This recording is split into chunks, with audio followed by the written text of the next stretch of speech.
लुतोने कन्याई जस्तो गाँठे पुरानो कुरा नगरौं।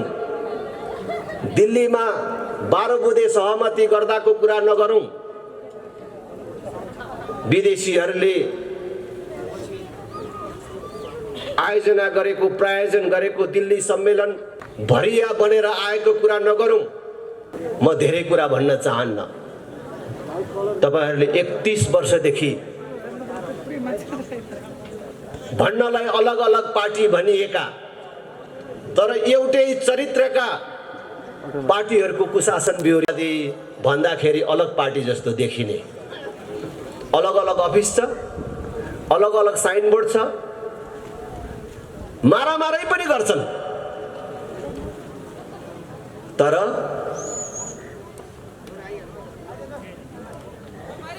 भ्रष्टाचारका ठुलठुला कुराहरू आयो भने सबै पार्टीको नाम एकै ठाउँ जोडिन्छ।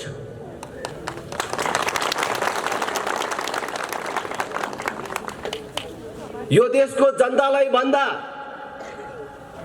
विदेशी शक्तिलाई ठुलो मान्ने, जनताको आशीर्वाद भन्दा विदेशीहरूको आशीर्वादलाई ठुलो मान्ने कुरामा पनि यिनीहरू एकै ठाउँ देखिन्छ। गाँठे पुरानो कुरा नगरौं। दिल्लीमा 12 बुँदे सहमति गर्दाको कुरा नगरौं। विदेशीहरूले आयोजना गरेको प्रायोजन गरेको दिल्ली सम्मेलन र 12 बुँदे सहमतिको भरिया बनेर आएको कुरा नगरौं। भर्खरै एमसीसी को कुरा कस्तो चर्कोसँग एमसीसी को विरोध गर्दै थिए। नेकपा एमाले संसदमा एमसीसी सम्झौता प्रस्ताव पेश गर्दाखेरि कांग्रेसले थाहै नपाएको गरे जस्तो बसिराखेको थियो। उ प्रतिपक्षमा थियो। फेरि कांग्रेस सरकारमा आयो, एमालेलाई लुतोने कन्याई जस्तो अझ विरोधी जस्तो गरेर बसिराखेको थियो। माओवादी त झन् कस्तो चर्को स्वरमा सडकमा थियो है। हामी त विरोधमा जुलुसमा मात्रै थियौं, हामी तोडफोडमा थिएनौं। उनका कार्यकर्ता त भत्काउनेमै थिए। सुरक्षा कर्मीमाथि आक्रमणमै अगाडि अगाडि सरिराखेका थिए। तर जब निर्णयको दिन आयो यी सबै एउटै दुलोमा सोझिएर बसे।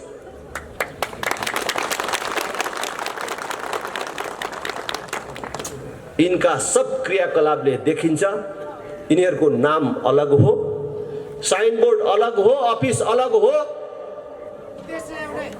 तर यिनीहरू एक सिक्काका दुई पाटाहरू हुन्। मैले बुझ्नको लागि सिक्का पाटा भन्यो भने सबै मान्छेले बुझ्दिदैन। बल्ल बल्ल भेटेको बुझ्ने गरी भन्नु पर्यो। यो हात हेर्यो भने उतापट्टिबाट देख्नेले धर्कै धर्का रहेछ हात भनेको भन्ने बुझ्छ।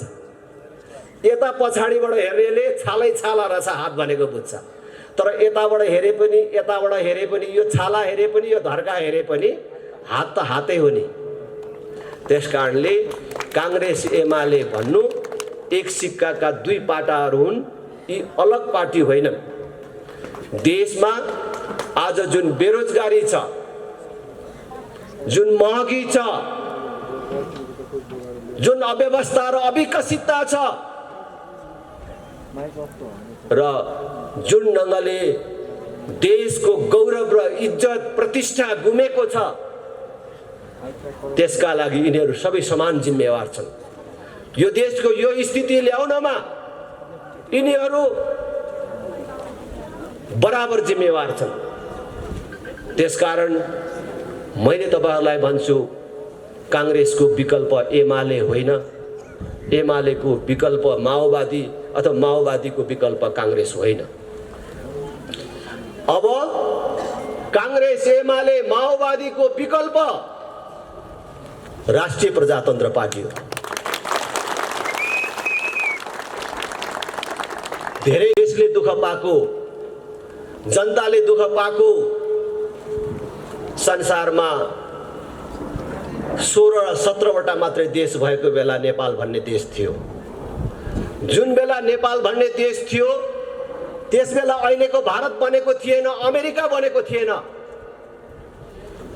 भारत भन्दा अमेरिका भन्दा जेठो विश्वको यो प्राचीन देश आज कसरी मागी खानेहरूको देश भयो? आज किन उनीहरूको अगाडि हामी हात थापी खाने भयौं? 31 वर्ष भयो त कांग्रेसहरूले, एमालेहरूले, माओवादीहरूले प्रजातन्त्र, लोकतन्त्र, गणतन्त्रको नाममा देशमा शासन चलाएको। आज यिनीहरूको कार्यकालमा 1000 मान्छेले कहीँ एकै ठाउँ काम गर्न पाउने एउटा उद्योग धन्दाको स्थापना गर्न सके?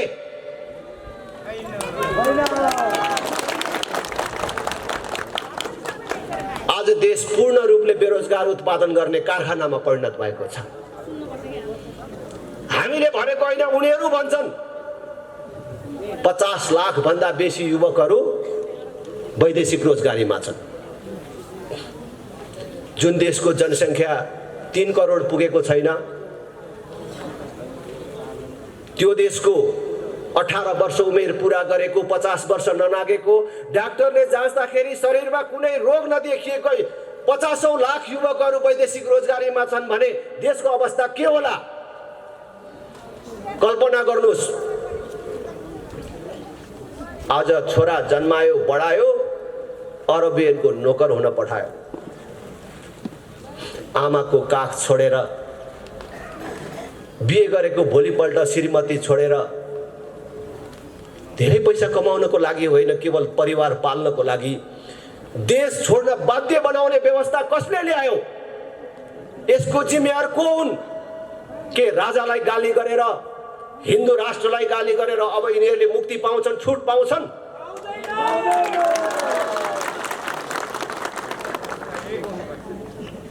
आज देशको राष्ट्रिय ऋण 4 वर्षमा 2 गुणा भएको छ।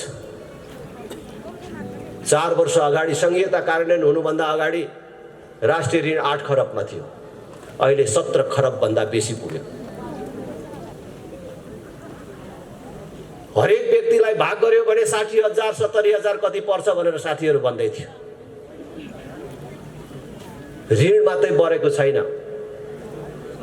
यही बीचमा करको दर र दायरा कुन ढङ्गले बढ्यो तपाईहरुले आफै अनुभव गर्नुभएको छ। केही वर्ष अगाडिसम्म के कुरामा कर लाग्छ भनेर हामीले यसो सम्झिनु पर्थ्यो, तर आज के कुरामा चाहिँ कर लाग्दैन भनेर हामीले सम्झनु पर्ने भएको छ। कर नलाग्ने कुनै क्षेत्र छैन। करको दायरा पनि त्यसरी नै बढेको छ भने दर पनि हिजो 17 रुपैयाँ लाग्ने ठाउँमा आज 1700 र 7000 सम्म लाग्न थालेको छ। तर यति धेरै ऋण लिएर, यति धेरै कर तिरेर हामीले कसलाई पोसिराखेका छौं? संघीयता अन्तर्गतका जनप्रतिनिधिहरू, तिनका कर्मचारीहरू, तिनका लागि व्यवस्था गरिएका गाडीहरूमा खर्च भइराखेको छ, तिनका तलब भत्तामा खर्च भइराखेको छ। यो देशले धान्न सक्ने कुरा होइन। आज देशको गरिबी, अविकसितता यी त आफ्नो ठाउँमा छन्। कुनै दिन राम्रो पार्टी र राम्रो नेता पाएको दिन यी सब चिज ठिकमा आउला, तर त्यो भन्दा पनि खतरनाक कुरा यी ठुला राजनीतिक दल हुँ भन्नेहरूको केटाकेटी व्यवहारको कारण वैदेशिक सम्बन्धलाई सत्ता प्राप्त गर्ने र सत्तामा बस्नेले सत्तामा टिकिराख्ने अस्त्रको रूपमा प्रयोग गर्न खोजेको कारण आज अन्तर्राष्ट्रिय जगतमा नेपालको विश्वसनीयता गुमेको छ मात्रै होइन,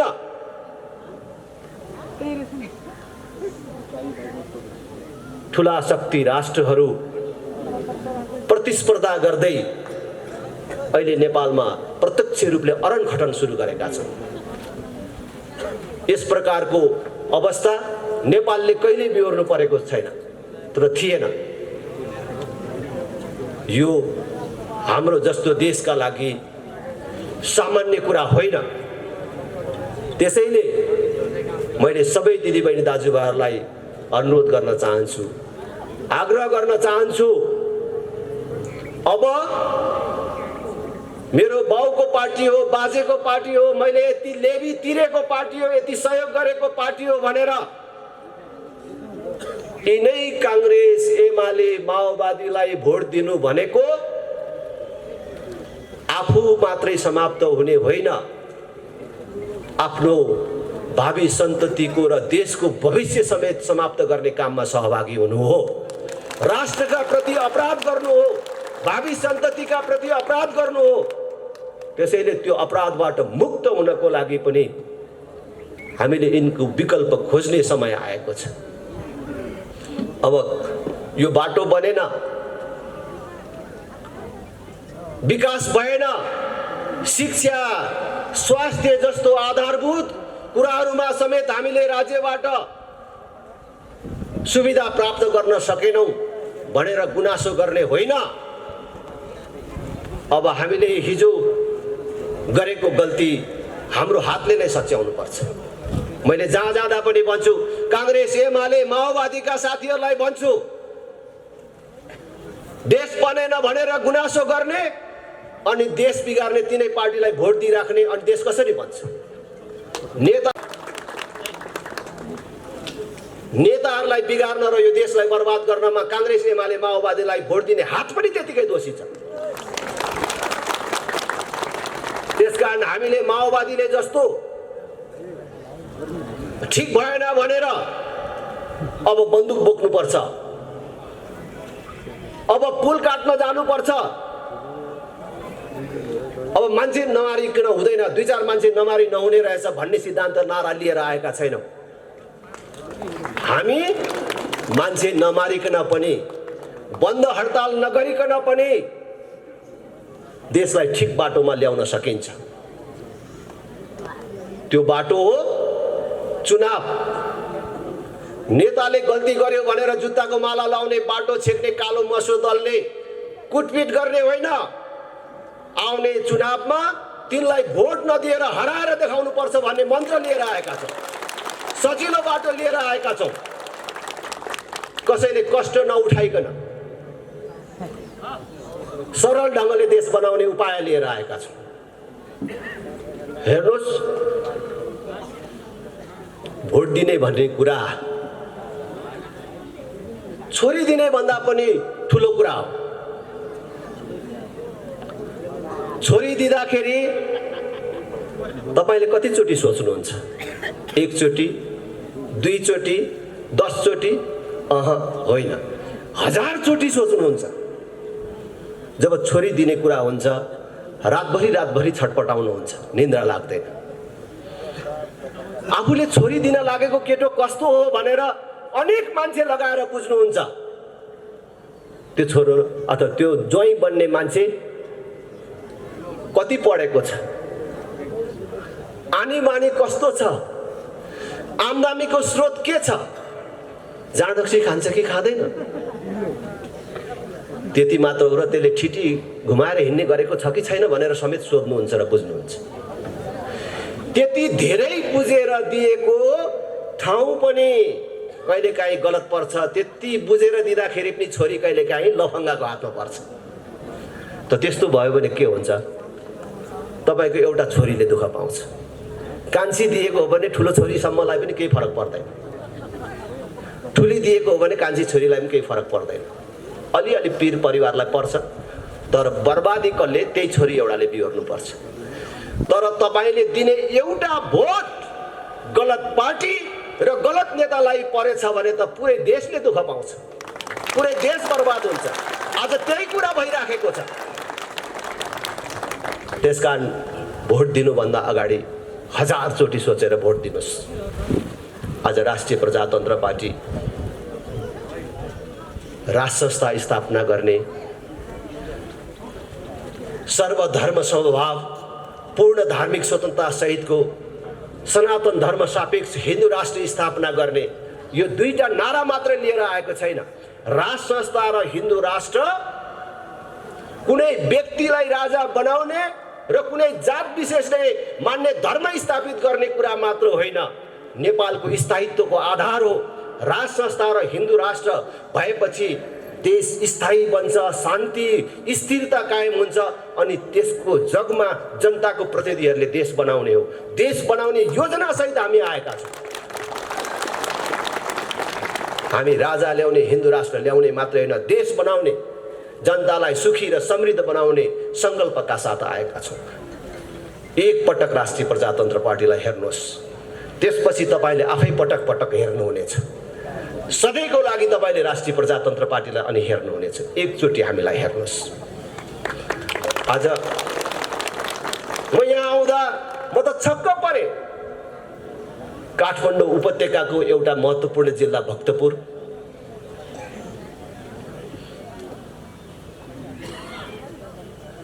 राजधानीसँग जोडिएको भक्तपुर, यो ऐतिहासिक नगरी चाङ्गु नारायणको बाटोको यो हाल देखेर म छक्क परे। ओ पण्डितजी कता भो हुनुहुन्थ्यो युवा पण्डितजी? खाण्डप्रस्थ तपाईँलाई थाहा छ? महाभारतमा महाभारतको खाण्डप्रस्थ जस्तो देखे। महाभारतको खाण्डप्रस्थ तपाईँहरूले सुन्नु भएको छ? जब हस्तिनापुर माथि कौरवहरूले हस्तक्षेप गरे अथवा छलछामबाट पाण्डवहरूको हातबाट कौरवहरूले हस्तिनापुर लगे, पाण्डवहरूलाई पनि कुनै राज्य दिनुपर्ने भयो। कहीँको त राजा मानिदिनु पर्ने भयो भन्दाखेरि उनीहरूलाई एउटा यस्तो ठाउँ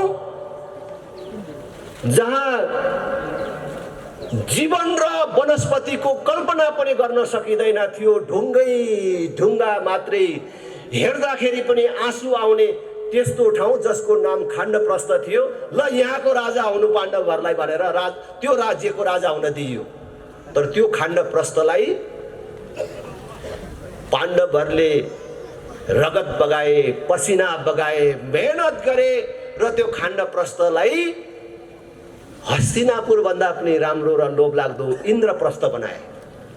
जब त्यो इन्द्रप्रस्थ बन्यो, त्यो राम्रो बन्यो, पछि कौरवहरूले फेरि त्यहाँ पनि आँखा लगाए अनि त्यो पनि लिनको लागि लाक्षागृहको निर्माण गरे, जुवाको सिर्जना गरे, जुवा खालको निर्माण गरे अनि पछि महाभारत भयो। त्यतातिर म जान्न, तर जसरी त्यो खाण्डप्रस्थलाई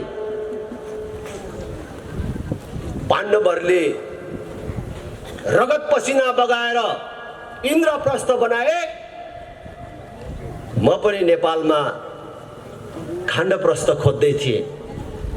खत्तम नगरपालिका, बन्नै नसकेको नगरपालिका, गाउँपालिका कहाँ छ? त्यही गाउँपालिका नगरपालिका माग्नु पर्यो योचोटि राप्रपाले र त्यो खाण्डप्रस्थलाई इन्द्रप्रस्थ बनाएर देखाइदिनु पर्यो भनेर खोज्दै थिएँ। आज आएर देखेँ मैले यहाँ चाङ्गु नारायण। एकचोटि राष्ट्रिय प्रजातन्त्र पार्टीलाई दिनुहोस्, बाटो बनाइदिनु पर्यो भनेर तपाईहरुले माग गरेर आउनु पर्दैन।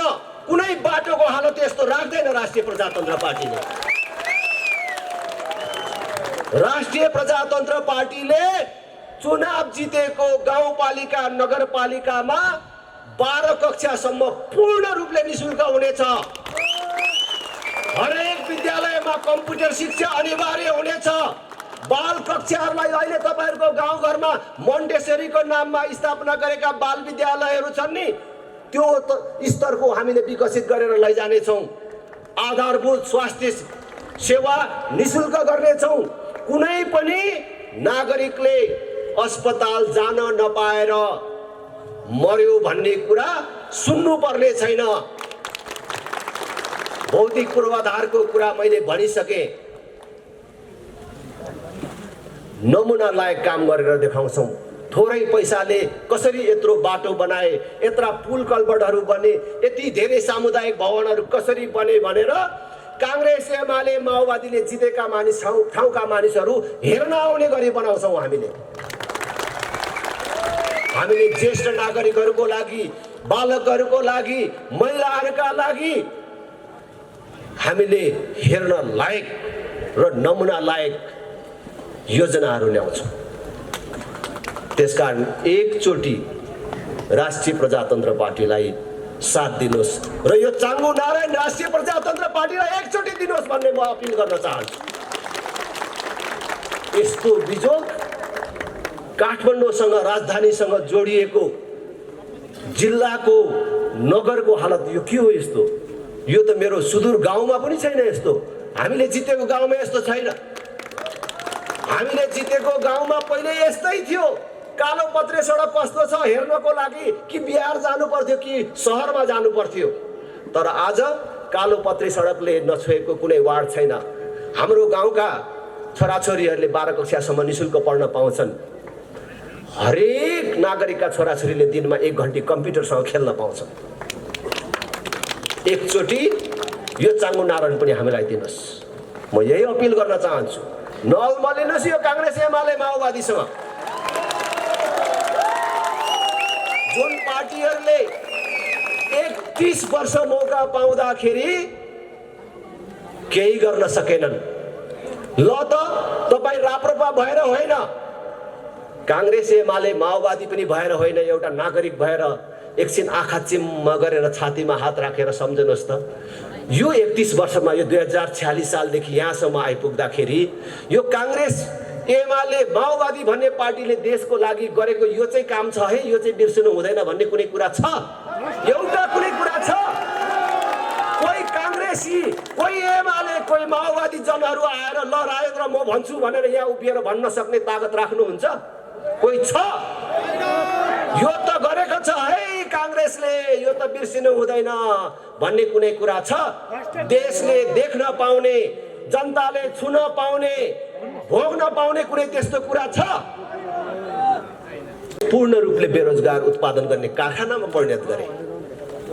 आज हाम्रो भाइ छोराहरूलाई, हाम्रा दिदीबहिनीहरूलाई बेचेर उनीहरूले पठाएको रेमिटेन्सबाट देश चलाएर केही मानिसहरू मालिक बने। आज ब्याङ्कमा पैसा छैन भन्छ। अर्थशास्त्रको धेरै कुरा म बुझ्दिनँ, तर लाटो हिसाबले पनि आम्दानी भएन होला, धेरै राजस्व उठेन होला, सरकारको ढिकुटीमा पैसा भएन होला, तर ब्याङ्कमै पैसा नहुने भन्ने कुरा चाहिँ के हो? ब्याङ्कमै पैसा नहुने भन्ने कुरा के हो? यो अरू कसैले बुझ्नुहुन्छ कि? नोट त छापिएकै छ नि त, त्यो नोट कहाँ गयो? नोट कहाँ गयो? र ब्याङ्कमा पैसा छैन? नोट नेताहरूको घर घरमा थन्कियो। कमिसनको नाममा अनेक ढङ्गले गरेको भ्रष्टाचारको पैसा ब्याङ्कमा राख्न त आम्दानीको स्रोत देखाउनु पर्यो। कहाँबाट कमाएको, कहाँबाट ल्याएको भनेर त्यहाँ राख्ने त? पैसा जति नेताहरूको घरमा थन्केपछि ब्याङ्कमा कसरी पैसा हुन्छ? आज तपाईँको ठुल्ठुलो चेक साटिँदैन भन्छ, उद्योग धन्दामा ऋण लिन पाउँदैन भन्छ, लगानी बन्द भइसक्यो, राखेको पैसा पनि मान्छेले अब निकाल्न पाउने अवस्था छैन। यो के भएको त? हाम्रो नेपाली नोट भारतमा लगेर राखेको त होइन होला?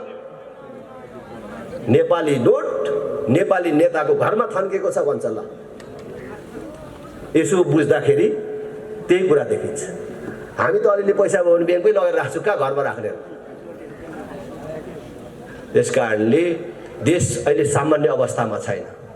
हुँदा हुँदा त अब अलिअलि आशा लागेका मान्छेहरू पनि के भन्छ, देश त नमागिकन चल्दैन भन्छ।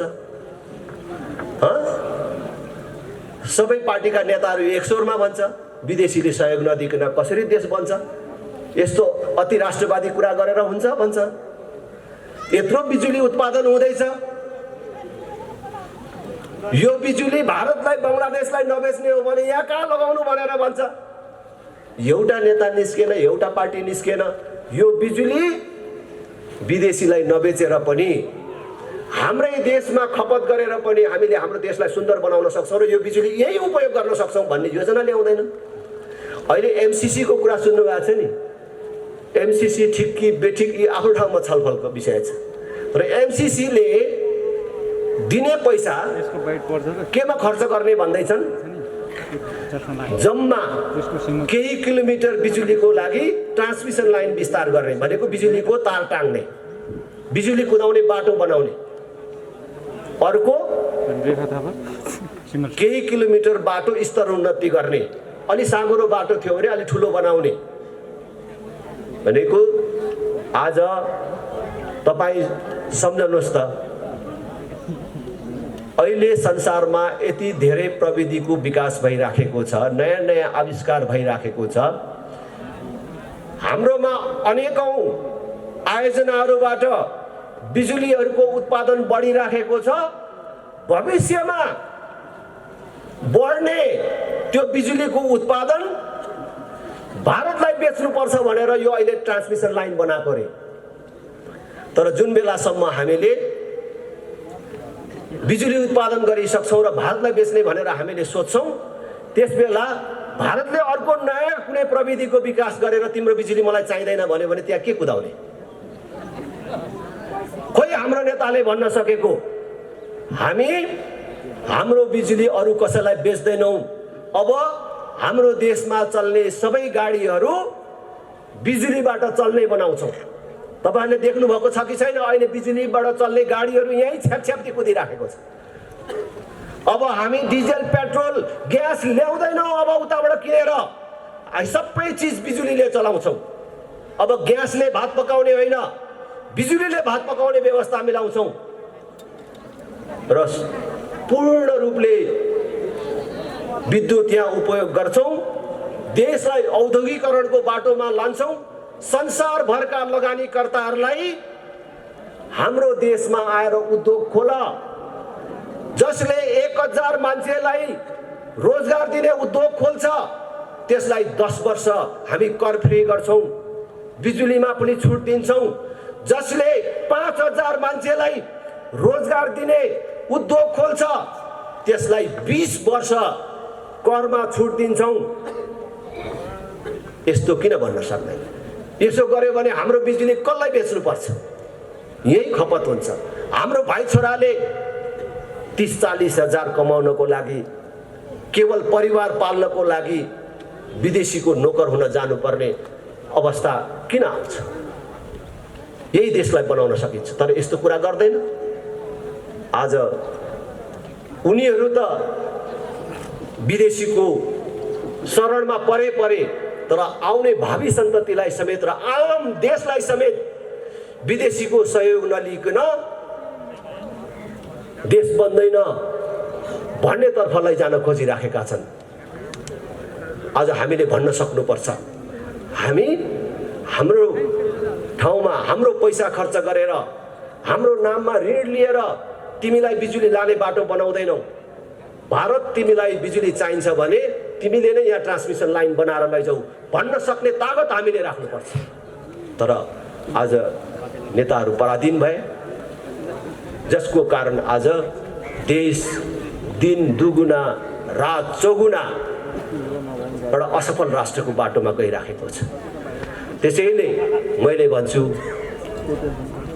कांग्रेस एमालेलाई भोट दिएर देश बन्छ भन्नु, फेरि एकचोटि हेरी हेरौँ भन्नु साँडेको टाङमुनि बाल्टी थापे जस्तो हुन्छ।